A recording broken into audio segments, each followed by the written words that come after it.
All right, welcome. We're going to go through some eBay finds, and then I have another vintage TV to get out of the way before tomorrow, where I'm sure I'll be getting a couple hobby boxes of Heritage to open. Tomorrow is the official release date. Some people have gotten them early, probably people that live near the Texas area, but most of us will be getting them on Wednesday. So maybe if I have time after bowling tomorrow, I will at least open one of them. So let's go through some eBay finds here. First one, this is a Romy Braves, and this is a minor league card from '08 of Mr. Freddie Freeman. So Freddie Freeman, everybody's probably heard of him, and added to my Freddie Freeman personal collection. Next up, I have quite a few cards of this guy to do here. We got Mr. Jesus Montero. These are both numbered to 50, and this is the Justified Just Minors set.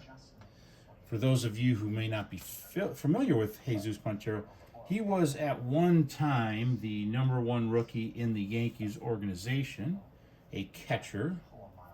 And here we go. This is another Jesus Montero. This one is a Panini Father's Day card from, I want to say, 2012.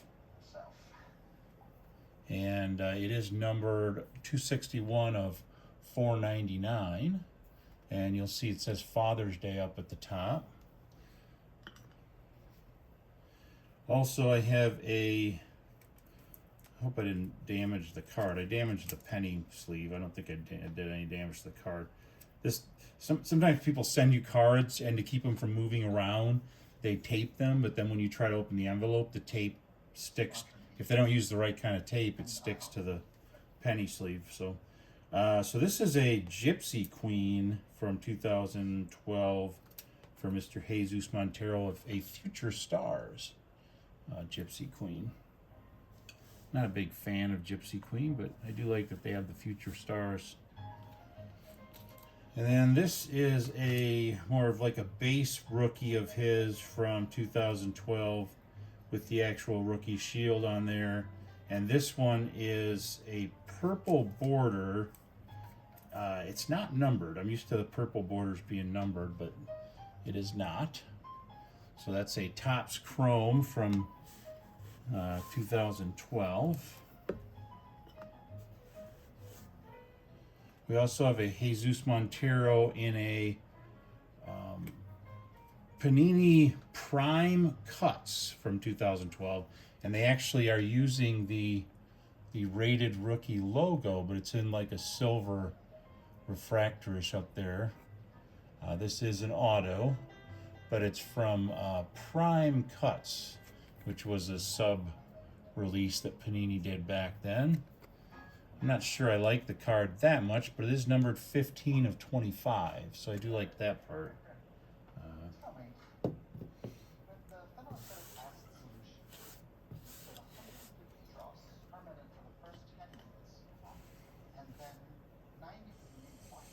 Next up, we have a Jesus Montero for Topps Triple Threads. This one is numbered 29 of 50 from 2012. And it does also have the rookie shield, and it is an auto refractor. So numbered to 50. And you got the, shortly after he debuted, he ended up getting traded to the Mariners, which is weird because it seemed like every player I followed started out somewhere and got traded to the Mariners. Oh, that stand's broken. No wonder it doesn't work right. Wondered why cards kept falling over when I put them out there. It's because the damn stand's broken. Can't get nothing good these days from China or wherever these are from made. Well, we're gonna throw that one away. Literally. But yeah, Justin Smoke was a guy who was a big prospect in the Texas arena, Texas Rangers, and he ended up quickly going over to Seattle. There was somebody else too, I can't remember, but a couple of them that ended up going to Seattle. So here's another Jesus Montero. This one is a SAL top prospect. So South Atlantic League top prospects when he was playing for the Charleston River Dogs. So there's a minor league card of his.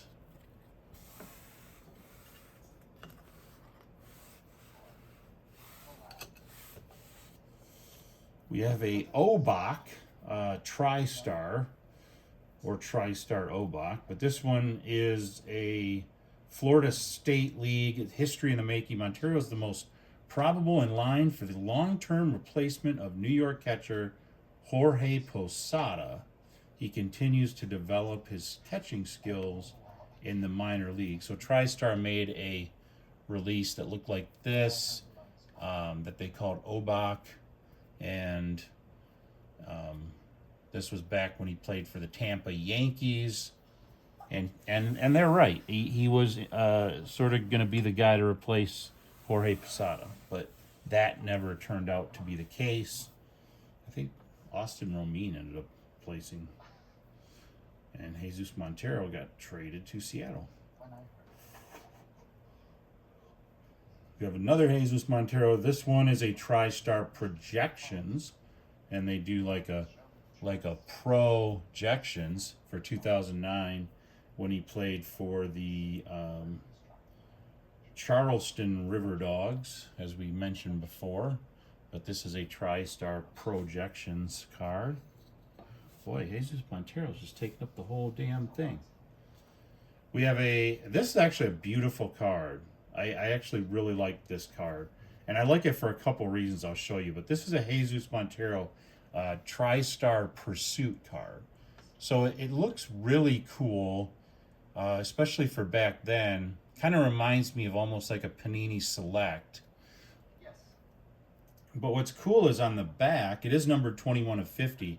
But in the back, it gives you sort of their progression through the majors. So it shows that he was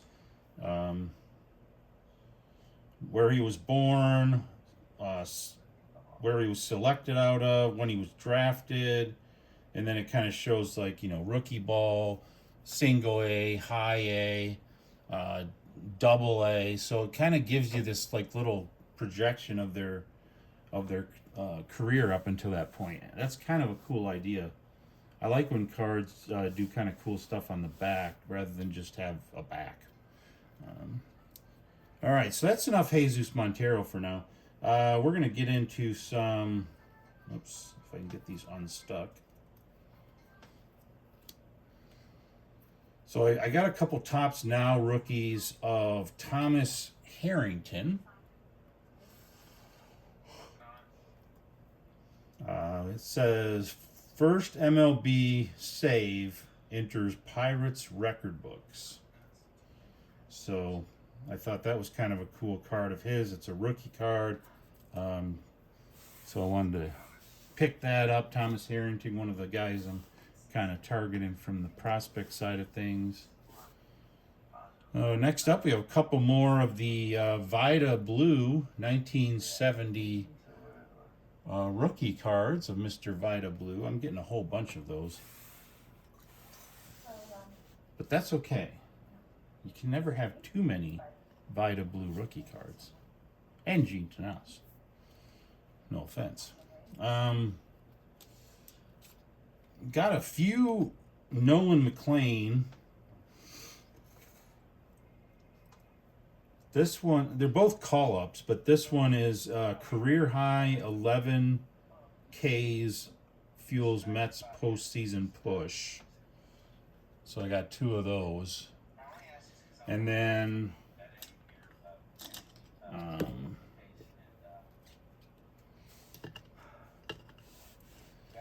there's another one here. This one is also a call-up card, and it says first pitcher.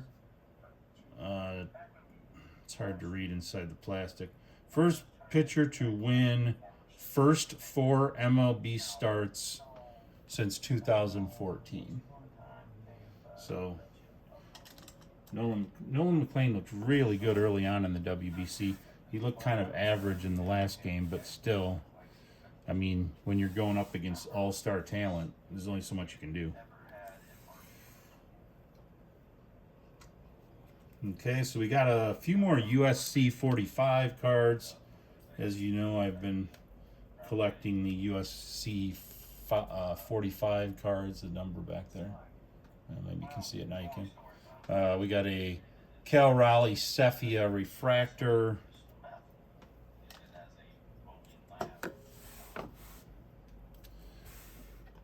We got a Tommy Pham numbered Ray Wave Teal or what, Aqua or whatever it is, numbered 99 of 299.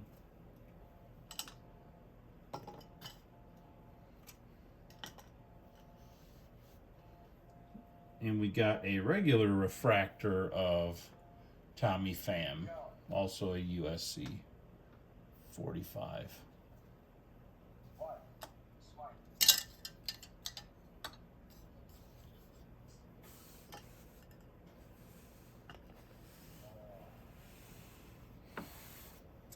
Next up, I have another vintage card.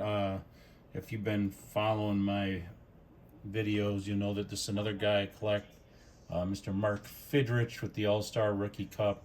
This one was in pretty decent shape. The corners are a little bit fuzzy, but for those of you who don't really know much about vintage cards, back then it was really hard not to mess up edges or get fuzzy corners. It's not like the cards are abused and that's why they're like that. Back then the cards were just made of a type of cardboard that it was very easy to sort of rub the sides of the card, and the corners were really easy to turn fuzzy just by touching them. And most of the people getting these back then were kids, so of course they were going to play with them. They weren't just going to get it and immediately put it in a penny sleeve. Fun as that. Now this is another guy I started to add some cards to for the collection. Is Zach McAllister. He was a pitcher for Cleveland. Pretty decent pitcher. This first card that I'll show you is a Panini Signature Series. And I like it for a lot of reasons, but it is numbered 48 of 99. And it's got the Rated Rookie logo on the back, but on the front, it's got a Rated Rookie logo. And this is a manufactured patch, and then the auto is on the material. And normally, you know, it's like, oh, manufactured patches, those are dumb. But this one's really cool. And it's an auto and a manufactured relic. And it's on a Rated Rookie themed card, which definitely goes with my mat. So it's just a really cool looking card. And I thought, well, I want to... So it says, sometimes trades include a player to be named later. McAllister was that guy in a 2010 deal that moved him from New York to Cleveland. New York's 2009 minor league pitcher of the year, climbed through the ranks in the Cleveland system and became a fixture in the starting rotation in 2012. So I think he started out with I don't know if it's the Mets or the Yankees. I want to say Yankees. But that's just a really cool card. I mean, if they're going to make a manufactured relic, they got to make it at least cool. Kind of like they did those Father's Day cards with the Father's Day relic. Those were, I mean, they were at least kind of cool looking. It's not like I can't remember which set it was. It might have been 2019 where they did the manufactured rubber team logos. Those were just ugly. Here's a Topps Heritage of Zach McAllister. I don't know why it doesn't have his rookie insignia on there, but it doesn't. And here is a Zach McAllister 2012 International League Top Prospects when he was pitching for the the Clippers in the International League. So that's a minor league card of his. Whoops, if I don't throw it all over the place. And let me see, I just want to go. Here's a Zach McAllister first Bowman, back when first Bowmans looked like that logo.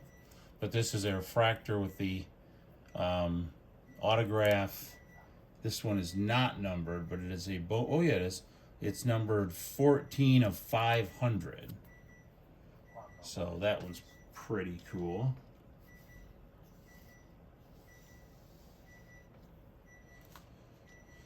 And last but not least, we have this one was kind of an interesting card. I'd never seen one of these. This is a Panini, I think it's Panini Inked. It's numbered 46 of 125. It does have an auto on it. The auto looks very similar to the auto on the patch. Not, well, sort of similar to the one on that card too, but this isn't. It's called an inked card, and it's a signature, and then on the back, it is a Panini card. But I'm not familiar with the inked insert or whatever it is. I got a bunch of cards. So, all right, we're gonna go on to the last few players once I turn that beeping noise off, and then we will get into the Vintage TV Open. All right, we're back recording. Next up, I had to get this card when I saw it because this has two of the players that I really liked back then. Two pitchers, different teams, same era. But the back of the card says, two clubs that introduced brilliant young pitchers in 2006 have more on the way in 2007. Miller, and they're talking about Andrew Miller, Baseball America's 2006 College Player of the Year, and Perkins, and they're talking about Glenn Perkins, Minnesota's 04 #1 pick, made brief big league debuts last season, but soon could be fixtures. And it's a dual autograph card of both Andrew Miller and Glenn Perkins. So it also goes to show you that, prospecting is not easy. Glenn Perkins was a #1 pick. Most people besides me probably don't even remember him. Andrew Miller was the heir apparent to the universe, and they thought he was going to be like a Justin Verlander or a Paul Skeens or somebody like that, and he turned out just to be a decent pitcher for a few different teams. We have another guy here. This guy, man, when you talk about prospects that had high expectations, this guy's minor league career was shockingly good. He did have a decent career in the majors too, but man, sometimes those prospect years, they just make you salivate thinking that these guys are going to be something special. But that's Mr. Matt Moore of the Devil Rays organization, and this is a Topps 5-star numbered 4 of 25 with the big relic there. I think it's a jumbo relic is I believe what they call these, and it is a game-worn jumbo relic. It doesn't say what it is. I don't know. It doesn't look like underwear. I can't tell. Maybe a sock. I also don't think the Devil Rays have navy blue colors, but you never know. I still think it's cool because it's a numbered Matt Moore card from right around his rookie era. It's in good shape.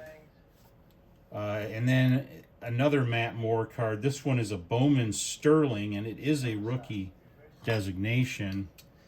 This one is of the auto variety, and I don't see a number on this one. So it's not numbered, but it is a Bowman Sterling, which are a little bit pricier, and it's an auto and has the rookie logo on it. And our last Matt Moore card, this is another one of those prime cuts, the TriStar or the Panini Prime cuts. This one is numbered 94 of 149. You can't see that very well, but it is. And looks like kind of like that Jesus Montero card with an auto on it. So that's pretty cool. Sort of round out my Matt Moore collection. Next up, this is another one I saw, and I was like, oh, I got to have that because it's two guys that I really was following back then, and they're both on the same card, even though I don't think they were in the same organization, so I don't know. Well, maybe they were. I guess Nick was in the Boston organization to start with, but he got traded, I believe, to Cleveland. Hopefully he's not watching this. It'll bring back bad memories. I mean, nobody wants to go to Cleveland. But this is a Josh Reddick and Nick Hagedorn TriStar Pro ejections from 2009. Game used jerseys. And it says Boston's future stars. Josh Reddick was a guy that I just thought was going to be like the next Mike Greenwell, and he did okay. I just don't. The bat never seemed to live up to the minor league success. Oops. But he did have an okay career, and good outfielder. So that is a Josh Reddick and Nick Hagedorn, two guys that are a part of my PC, and they're both on the same card. So I thought, oh yeah, I got to get that one. Plus, it wasn't very expensive. None of these cards that I have up here are. I mean, for me to pay $30 for a card, it would have to be something really, really special. That's why I don't have any George Brett cards out here. I don't have any Joe Morgan cards out here. Every once in a while, I'll have like the All-Star Sporting News of Rod Carew, but not the actual Rod Carew rookie, because they're just too pricey right now. Dick Allen, same thing. Obviously, Stan Musial. I really want a 1948 Stan Musial. That's probably the holy grail for my PC, would be to get a Stan Musial from 48. The problem is there's not very many out there. The ones that are in good shape are essentially, in people's investment safe somewhere. And they do show up every once in a while on eBay, but they're like $1,000 to $3,000 for the card, and they're not even in like pristine shape. I saw one recently that was just beat to crap. I mean, it looked like they used it as a napkin and the dog peed on it, and that card was going for like $200. So it's really hard to get a Stan Musial from 48. That's going to be a tough one to get. I'd like to get a Roberto Clemente rookie card, same thing. Probably not going to be able to afford the Roberto Clemente. Those go for $1,500, $2,000, $3,000 depending on condition. So it's going to be tough to complete the perfect PC. Here is another Nick Hagedorn. This is a Just Minors card, and it's just pretty much a base card, but that's what it looked like for that year of Mr. Nick Hagedorn. Get the next up, we have another. I think I already did one of these cards, but this I got another one. This is a Chris Parmelee Bowman's Best Prospect Autograph card. Chris Parmelee was another one of those guys that was going to be like the next Justin Morneau, and it didn't really pan out. And finally, last but not least, I have a Justifiable from 2007 of a pitcher by the name of Blake Bevan. Blake Bevan was out of the Texas Rangers organization, and had an okay career. I think he was a starter for a little while and reliever for a little while, and Might even have closed for a year or so, but he did okay. Now let's get into our TV cards. This is the last of the TV cards that I have had sitting around to do during Lent when I'm not really buying many boxes of cards and stuff. I do have Heritage that I pre-ordered, but this is dun, dun, dun, dun, dun, dun. It's if you have a problem and there's no one you can call and you can find them, maybe you can hire the A-Team. That's sort of a paraphrasing of the intro. It is a Stephen J. Cannell. He did a lot of shows. And you'll notice the cast here. That's George Papard playing Hannibal. I don't know who she is, but she's pretty cute. I think her name is like Melinda something. Cuello? Something. I think it starts with a C.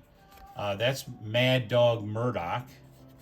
And that's Face, Templeton Peck, played by Dirk Benedict. And that gentleman right there, that is Mr. T, playing the part of B.A. Baracus, with B.A. standing for Bad Attitude. And look at that. Look at that smirk. Tell you what, that's not a guy you want to run into in a back alley somewhere. I pretty much put him on that list with Mike Tyson. You're going to have a bad evening. Here we got a car where the dude's riding on it and crashing through walls. Mr. B.A. Baracus. He had all kinds of chains on and stuff. The necklaces that he wore in season 1 weighed about 35 pounds. So after season 1, he actually switched to sort of like a fake material that didn't weigh as much. But you'll notice in this card here. But he had a ton of jewelry on, and here's him with saying "you turkey." He would always say "you fool, you turkey." He didn't want to swear. He didn't want to cuss. Mr. T's kind of he looks mean and bad, but he's actually kind of a softie when you're not in the ring with him. And here's him with a no way pose. There's his famous van. I actually had that van as like a Matchbox or an Ertl or whatever Hot Wheels car.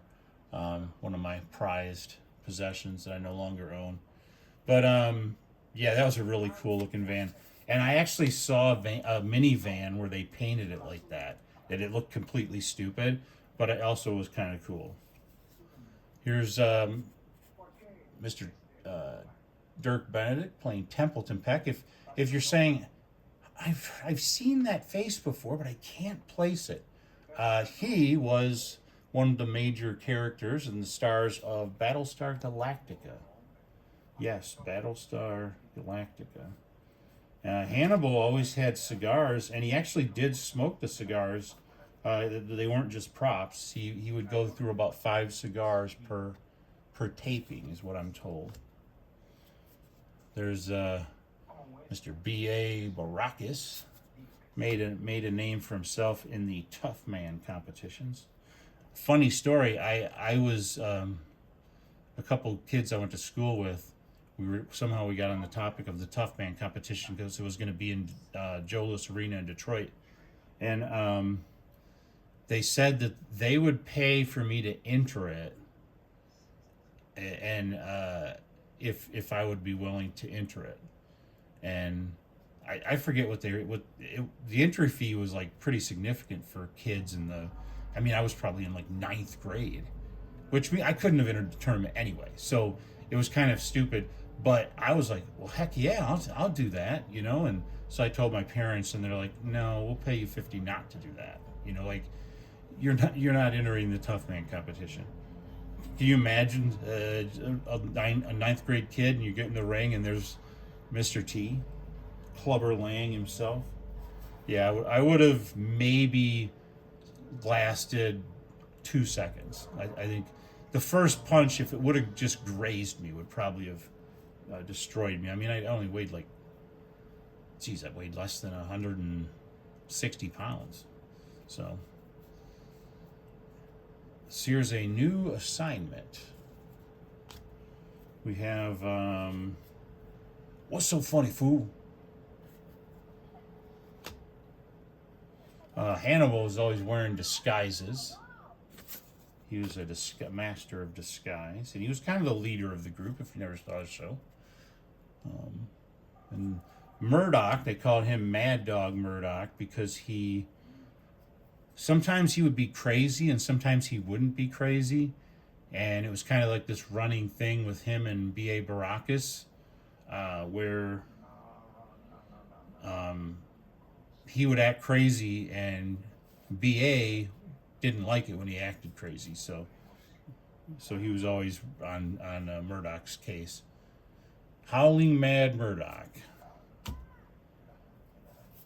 But he did a lot of funny stuff.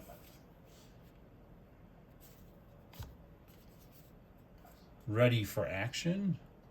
Wait, why is Murdoch upside down? I don't know. Must be a sleeper bus or something. And this is, her name in the show was Amy. Very cute gal. Don't know what she's up to now. Dressed in a kind of 80s style. Oh man, they got a lot of her in this set. She's very photogenic, so they're like, yeah, let's get as many pictures of her as we can. But these would be excellent cards to have signed. So if she's still around, this would be an awesome one too for Dirk Benedict to sign. George Peppard, I don't know if he's still alive. He was a bit older back then. I mean, these cards are from 1983, so they're a little bit more relevant than the last two I did, which were 1979. The A-Team went on for 5 seasons. The first 4 were very good. The 5th one was kind of not so much. The other thing that was very sort of a running joke in the show is that as bad as B.A. Baracus was, he was terrified of flying. He was kind of like John Madden, I guess. But so they would always have to do something at the beginning or the end of the episode to try to like drug him or something, so that they'd be able to get on a plane. And there's his van, a pretty sweet van. Although if you're trying to evade capture, because the A-Team was always being hounded by this like general dude, I don't know if you paint a van with the red spoiler and red hubcaps. It seems like you're just asking to be caught. Okay, and there's a dude about to shoot at him, I guess. One of the facts with the A-Team is I don't believe anyone actually got killed in the show.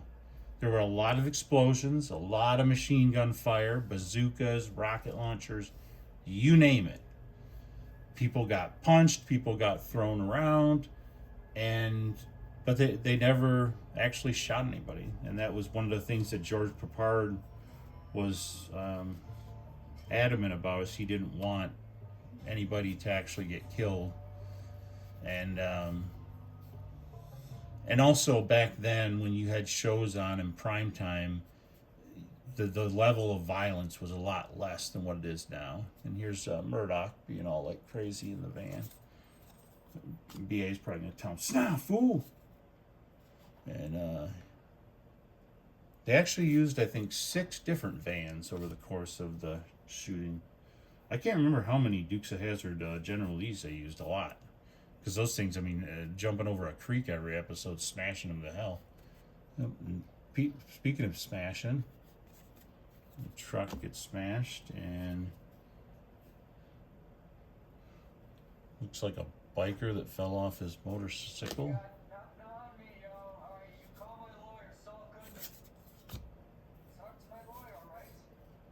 And I have no idea what this is. This is kind of hard to make out, but it's some kind of a scene from a show. Oh, there's a motorcycle jumping over the van.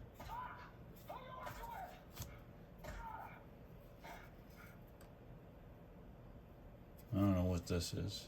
It's been a while since I've seen the show. I kind of knew Buck Rogers was on for such a short amount of time that I knew a lot of the episodes because I actually watched them numerous times. The Incredible Hulk I have on DVD, and I've seen those episodes quite a bit. But the A-Team, every once in a while I might catch it when it's on Comet or wherever they put these kind of shows. But generally speaking, I don't really watch it much anymore. Steve Cannell was also the guy who made, I want to say he was behind, the guy behind Hill Street Blues, but I know he was the guy behind Magnum P.I. Here's Howlin' Mad Murdoch. And like I said, I won't fly because his character was deathly afraid of flying. Oh, there you go. Little glider. Sometimes I'll be at the beach and guys will be like buzzing around in one of these, and all I can think is, man, how loud is that up there? Because it sounds like a lawnmower with no muffler, and it's right next to their head. And then he's ready to land. And here's I don't know if BA is injured or if they are taking him off or onto a plane, but I can imagine he is heavy. And it's mostly muscle. Let's see. What's this? Him and BA always having a little feud. Don't give me no bull. Here's the whole team. And they were always being chased. Oops, there's two cards. They were always being chased by the military because they escaped from a military prison where they were placed for a crime they didn't commit. So they very quickly escaped, and then they were on the run, and the jeeps, and there's a general guy that would chase them, and usually at the end of the episode the general guy would show up and just miss them. And just a lot of cards of cars rolling around. Face would always he was kind of the ladies' man, and he'd always play different parts. And here's Howlin' Mad Murdoch in his being crazy mode. But most of the time he was pretty calm and with it. It's just every once in a while he would do something kooky, but it kept things light.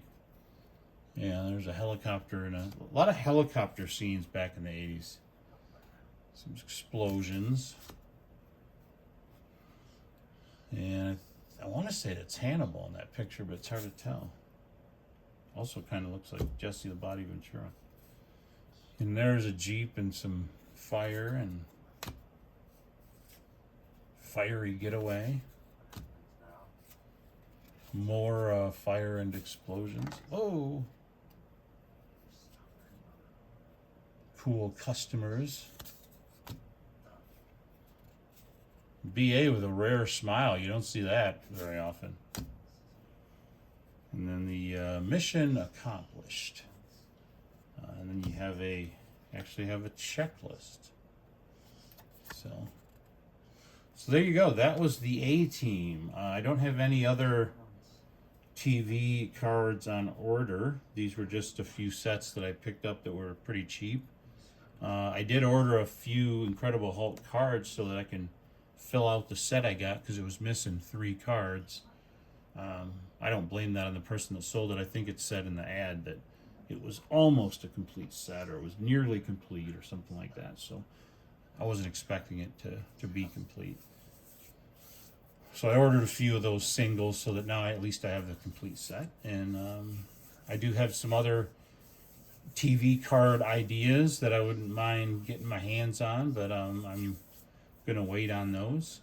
The next step for me is, well, we gotta do some card sorting and put all these away. We got Topps Heritage that's gonna be arriving soon, and I do still have a bunch of eBay singles that are in various states of the mail. I have a Topps Now ordered that I made recently. So it'll be interesting to see what that comes back as.